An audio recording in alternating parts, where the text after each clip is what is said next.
The grand chamber of the Galactic Council was filled with silence.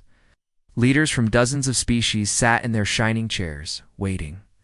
All eyes were on the alien king as he stood in the center. His cloak was torn, and his crown was missing. He looked tired. The long war had broken his empire, his people, and his soul. He raised his hand. The room slowly quieted.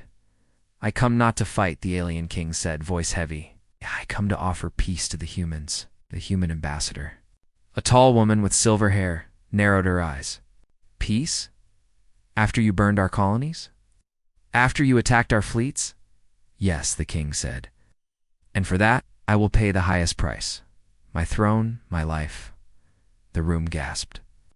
Many of the alien leaders whispered among themselves, "This a trick? But I ask only one thing in return," the king continued. "You must take my daughter." Now the council went silent again. A daughter? No one had heard of her. Rumors had long said the king had no heir. "She was rejected by my court," the king admitted. "They called her unfit, weak, strange. But I see her strength. I believe humans will see it too." The human ambassador stood still. "And why would we take her?" "Because she is the key to saving both our people," he said. "She carries a part of a power even I do not understand. Because ... she deserves a future." When the meeting ended, the alien king walked alone to his ship. He sat beside a girl with pale blue skin and soft golden eyes. She looked no older than 16 in human years. Her name was Sari. "They don't want me," she whispered. "Your council hated me. Your generals feared me." "Yes," he said, brushing a hand over her hair. "But the humans... they might not." She stared. "At him? Why are you sending me to them?" "Why now?" His voice trembled. "'Cause peace must start with trust. And you, Sari, are the only piece of me worth sending." She looked down at her hands. They glowed faintly with a strange light one she never learned to control. "And you?" she asked. "What will happen to you?" "They will take my life," he said simply. Sari's heart cracked. Tears filled her eyes, but she did not let them fall. She had cried too many times before. This time, she would be strong for him. "I don't want peace if it costs your life," she whispered. "Then make sure my life meant something," he said, kissing her forehead. Later that night, Sari stood alone as the humans came to receive her. Their ship was large, gray, and cold. The humans who stepped out looked confused and unsure. They had been told a royal guest was coming. But she looked nothing like a royal. She wore no jewels, no fine clothes. Just a simple gray robe. Her feet were bare. One soldier, a young man, with brown eyes and messy hair, looked at her longer than the others. His name was Daniel. He didn't speak right away. He only nodded, noticing the sadness in her eyes. They brought her aboard. The doors closed. The alien king watched from far, away, hidden behind the glass of his ship. He stood tall until they were gone. Then, alone, he knelt and waited for the end. On board the human ship, Sari sat in a corner room. It was clean but empty. No decorations, no warmth. She touched the wall. It was cold. Someone knocked. "Come in," she said, her voice quiet. Daniel stepped in, holding a small tray. There was food on its simple earth rations. Nothing special. But he placed it gently in front of her. "You hungry?" She nodded. He sat across from her, not saying much at first. Then softly, "I'm Daniel. I'll be helping you adjust." "Sorry," she said. "Nice to meet you." She stared at the food. She didn't recognize any of it. Daniel noticed. "This one's bread," he pointed. "And that's fruit. Real fruit." "Thank you," she said. "So, you're really the alien king's daughter?" he asked, trying not to sound rude. "I was never treated like one," she said. "My people rejected me. It was different. My father kept me hidden." "Different how?" She looked down at her glowing fingers. "This light, they fear it. I can't control it." Daniel was quiet. Then he reached out. "May I?" She nodded. He touched her hand. It was warm, and the light flickered. "Doesn't feel scary to me," he smiled. For the first time in years, Sari smiled too, but just a little later that night, Daniel left her room. As he walked past the other soldiers, he heard whispers. She's probably a spy? Why would we trust her? The king sends his broken child, and we're supposed to clap? He said nothing but clenched his fists. Inside her room, Sari heard it too. Her heart sank, but she didn't cry. She sat in silence, looking out the small window, watching the stars pass. She didn't know where she belonged, but deep in her chest, she made a promise to her father. If they would not accept her now, she would give them a reason to. The human ship moved slowly through space, heading toward Earth. Inside, Sari sat by the window every day, watching stars pass by. She barely spoke. The humans kept their distance. Some watched her with suspicion. Others just ignored her completely. Only Daniel came to see her daily, brought her food, books, and sometimes just sat with her in silence. He never asked too many questions, and Sari liked that. You can ask if you're curious, she said one evening, her voice soft. Daniel looked up from a small earth tablet he had brought for her. Okay, he said, thinking for a moment. Why does your hand glow like that? She raised her hand. The soft golden light pulsed under her skin like a slow heartbeat. I don't know, she said. I was born with it, my father called it a gift, but others called it a curse. Does it hurt? Sometimes when I'm scared or angry, can you control it? Really? That's why they feared me. Daniel looked at her for a long time. Maybe you just need help. Maybe I'm just broken. He frowned. You're not broken. Sorry, you're learning. Same as anyone. Her eyes met his and she gave a weak smile. Humans are strange. Why, you speak kindly, even when others don't? He chuckled. Well, some of us try. Days passed, the ship neared Earth. Sari began, spending more time in the common area. She watched how humans interacted, how they laughed, argued, and shared stories. She didn't join them, but she observed carefully. Once, a young officer named Claire approached her. You really the alien king's daughter? Yes, Sari said quietly. Claire stared at her glowing fingers. Can you do tricks with that light? It's not a trick. We'll keep it under control. We don't want surprises. Sari nodded, saying nothing. But her chest tightened. Later, when Daniel returned, he found her sitting alone in the dark. Bad day, he asked. They'll never trust me, she whispered. Not yet, he said, but they will. How do you know? He smiled. Guts. You haven't given up. That means something. She didn't reply, but his words stayed with her. One morning, the alarm rang across the ship. Red lights flashed. Sari jumped from her bed and rushed into the hallway. What's happening? She asked a passing soldier. Unidentified ship approaching. Could be pirates. Pirates, sorry. Had heard of them, wild groups that attacked. Ships for supplies or tech.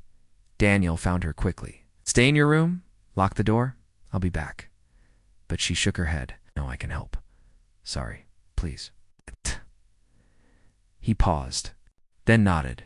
Fine. Stay close. They rushed to the bridge. On the screen, a small but armed pirate ship was closing in. Weapons ready, the captain said. Defensive shields up. The pirate ship fired first. The human ship shook. Nearly fell, but Daniel held her steady. Return fire, the captain ordered.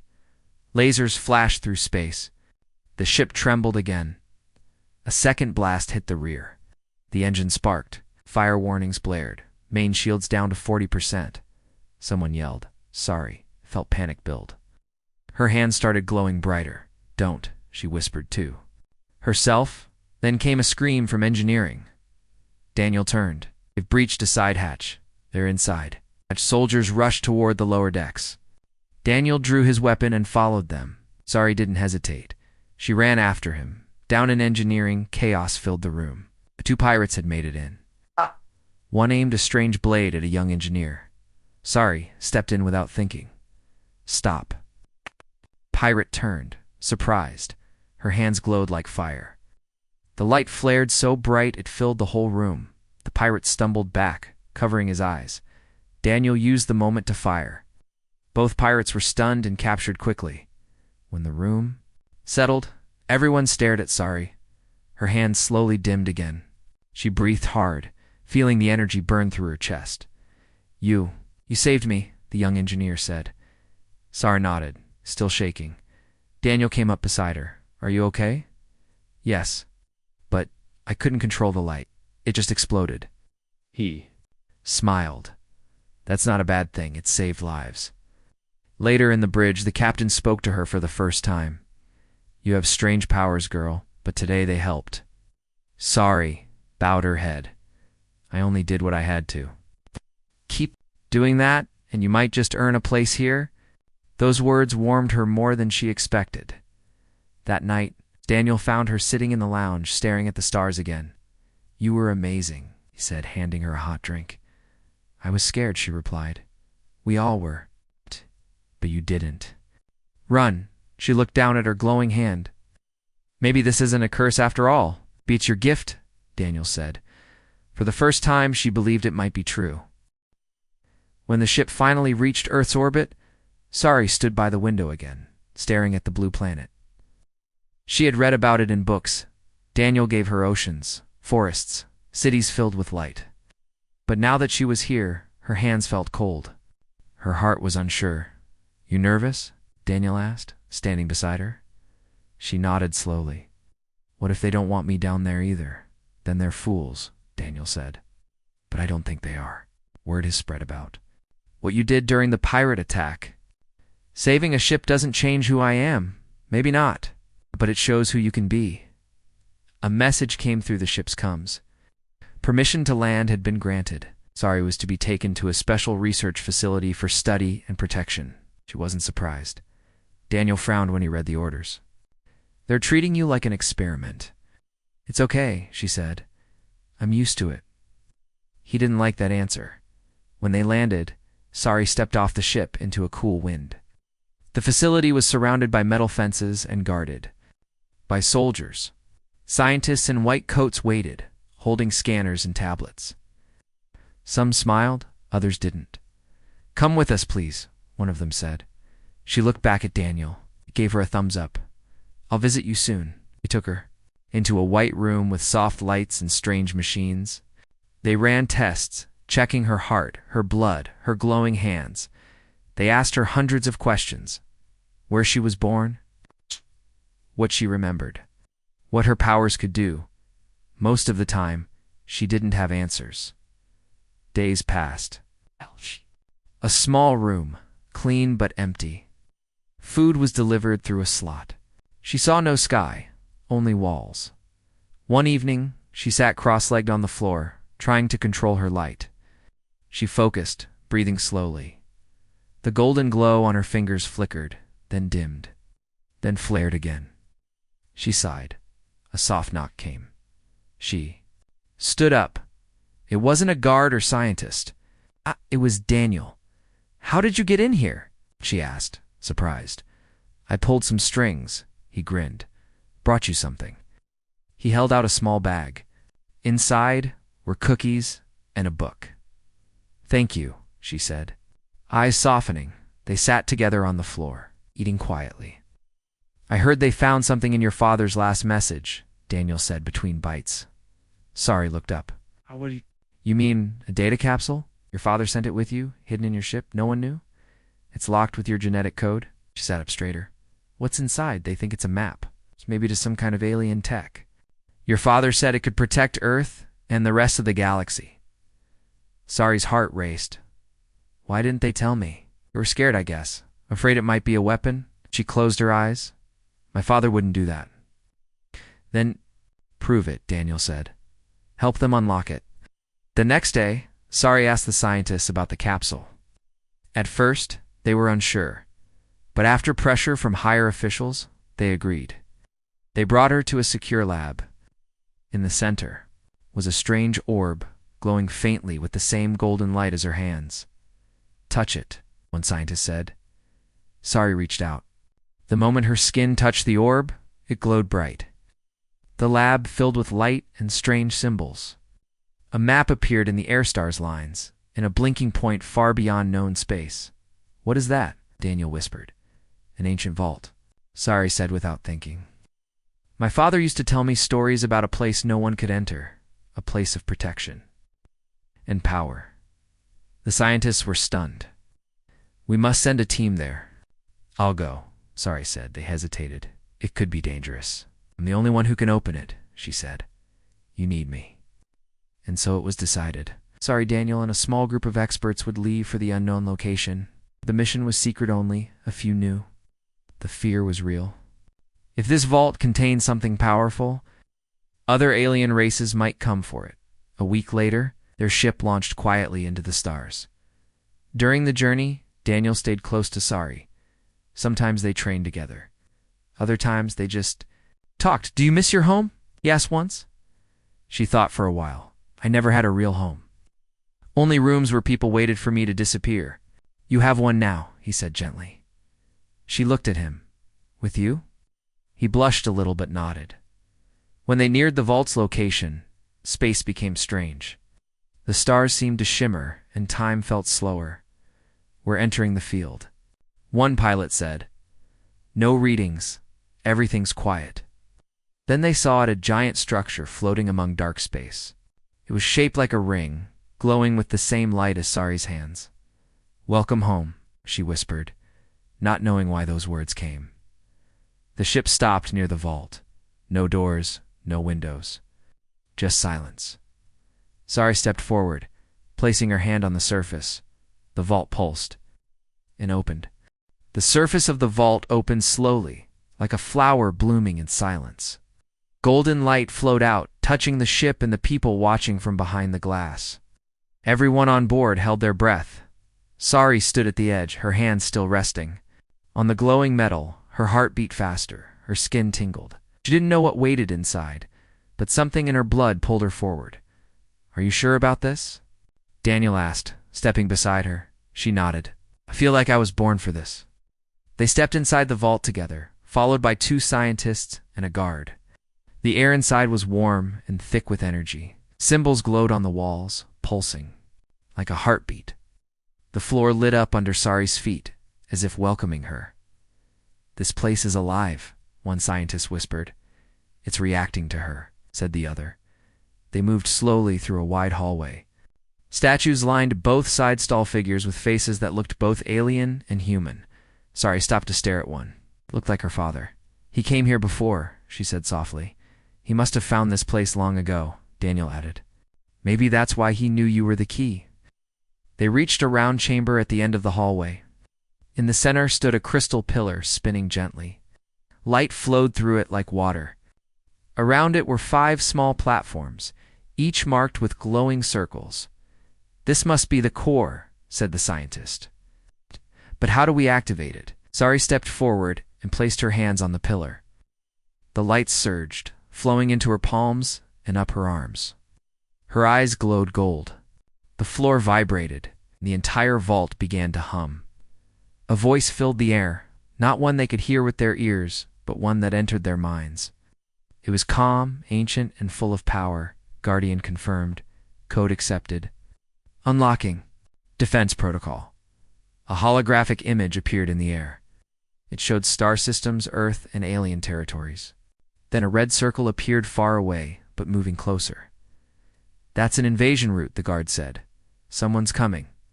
They're moving through the outer colonies, Daniel added. This system predicted it. Sari stepped back, her hands trembling. This machine isn't just a vault. It's a shield generator. It can protect planets. But to power it, one scientist said, looking at the symbols, it needs a host. Everyone turned to Sari. She whispered, You don't have to, Daniel said quickly. We'll find another way. There is no other way, she said. My father sent me here for this. He knew I could activate it. But the cost? One scientist asked. We don't know what will happen to you. I do, Sari said. This will burn the alien part of me. I'll lose my glow, my connection to my people. Then don't do it, Daniel said.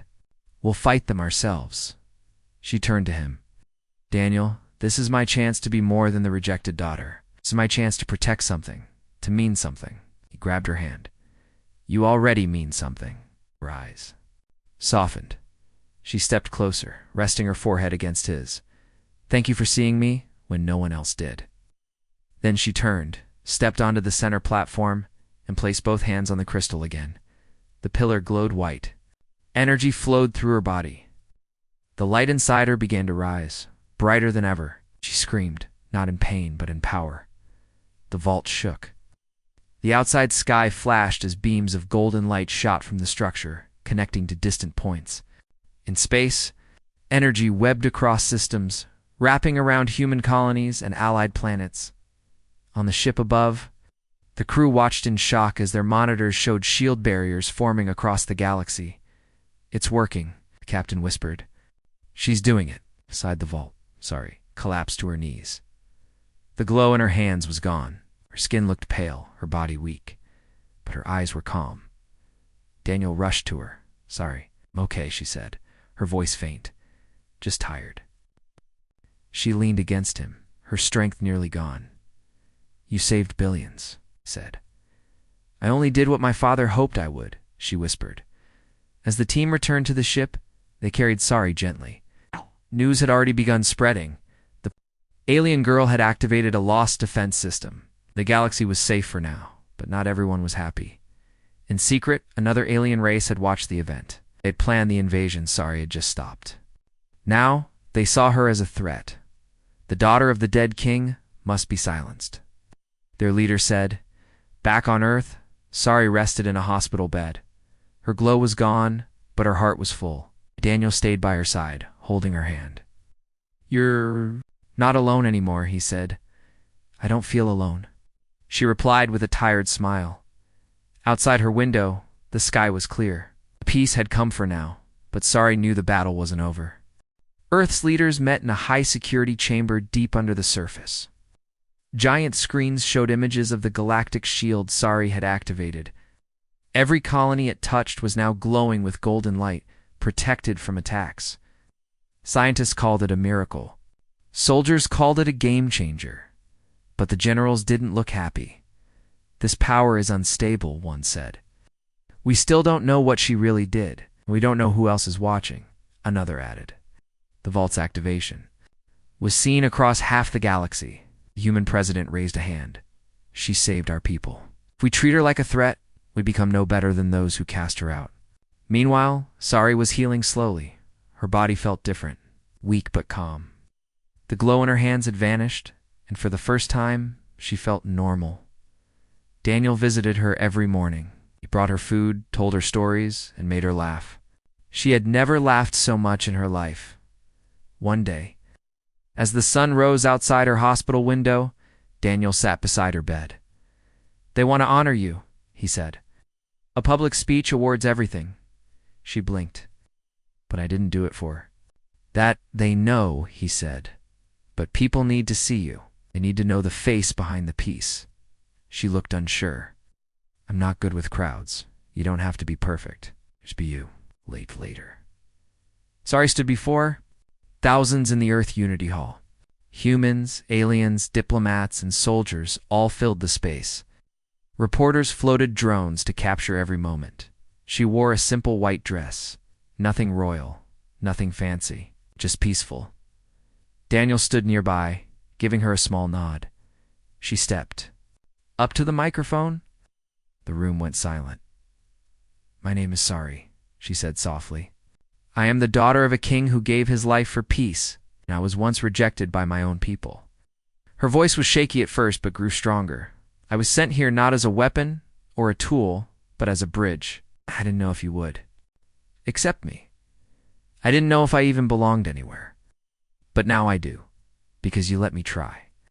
The room stayed silent, but many eyes were filled with tears. Peace doesn't come from power. It comes from choices. Choices made in fear and pain. And in hope. I made mine, and I hope others will too. She stepped back. For a moment, there was stillness. Then applause grew louder, rising like thunder. She smiled, but peace never lasts long. Later that night, Daniel rushed into her room with a worried, "Look, what is it?" she asked. "A message from deep space. Someone's coming." She stood up. "Who?" They called themselves the Hollow Flame. They were watching. "Your father stopped them once, years ago. Now they want revenge."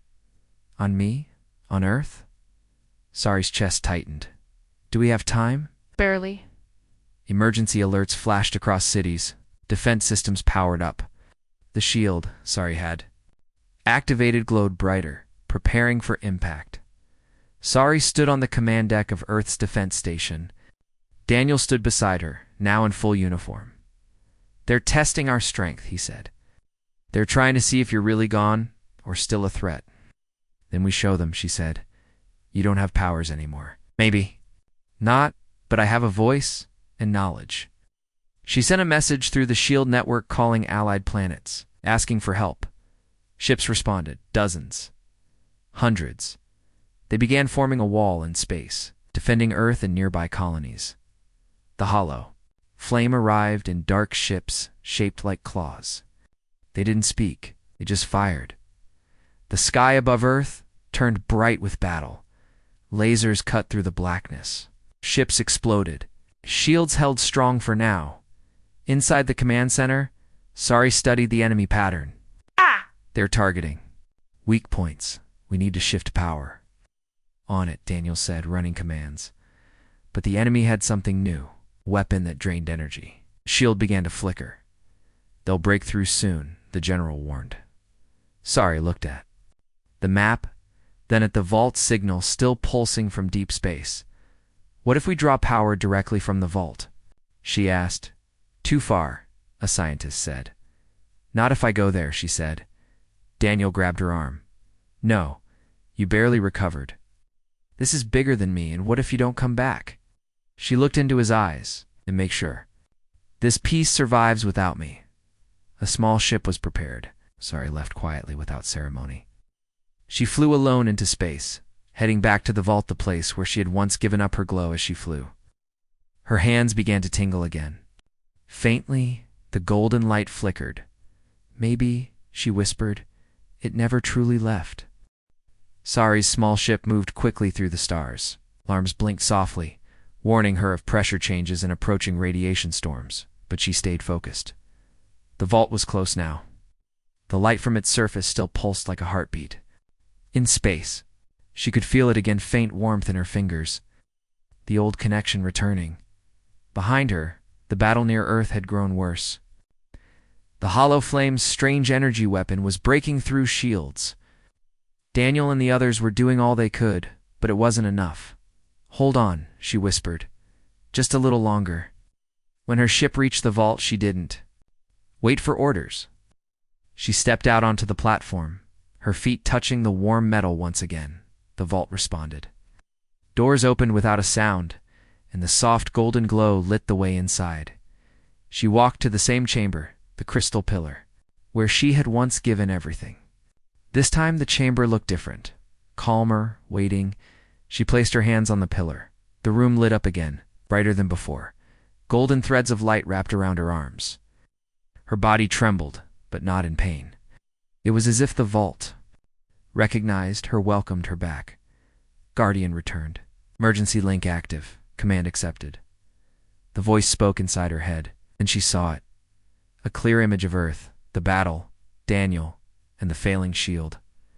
I need to give more, she whispered. More than before? Are you willing? She didn't even pause. Yes. Light rushed through her. Her eyes glowed, brighter than ever. This time, she didn't resist it. She let it flood her soul. A beam of light shot from the vault, passing through space faster than anything natural. It reached Earth's orbit in seconds, striking the center of the broken shield. Instead of fading, it grew. The shield reformed. But this time, it wasn't just a barrier, it moved. The golden light spread outward like wings, pushing against the Hollow Flame ships. Their weapons dimmed. Their engines failed. Their dark ships fell, one by one, like stones into a river. Inside the command center, Daniel watched the sky turn gold. She did it, he whispered. Ships from allied planets flew in formation, chasing away the last of the enemy forces. Cheers filled the command center. Earth was safe, but Daniel didn't cheer. Connect me to the vault, he said. The screen blinked. Sari's face appeared. Her hair was glowing like fire, and her skin shimmered. She looked calm, peaceful, but distant. "Sorry," he said, his voice breaking. "Are you okay, I think?" "I'm becoming something else," she said softly. "What? Do you mean I'm not just the king's daughter anymore? I'm part of the vault now? It chose me? I can feel its thoughts, its memories. Will you come back?" She smiled gently. "I don't know if I can, but I'm not gone. You promised you'd return." "I did," she said. "And in some way, I still will." The screen faded, but the golden light remained across the sky. Daniel stood quietly, tears in his eyes. Months passed. Earth rebuilt. Colonies recovered. The shield stayed active, glowing like a silent guardian in the sky. People began calling it Sari's light. In schools, children learned about her bravery. Songs were written, stories told. Not about war, but about hope. Daniel was promoted, but rarely spoke about the battle. When asked, he only said, "She gave us peace. We must keep it." One day he visited a quiet garden built in her honor. In the center stood a statue of Sereno. Crown, no thronge, just her simple smile and open hands. He stood in front of it, silent. Then a soft wind brushed past his shoulder. A warmth touched his hand. He turned. For a second he saw her, not fully, not with eyes. Her voice, like a whisper, filled his thoughts. "Thank you, Daniel, for seeing me when no one else did." When just like that, the wind passed, he smiled. She was still there. Not as a lost girl, not as a rejected daughter, but as the guardian of peace. Forever,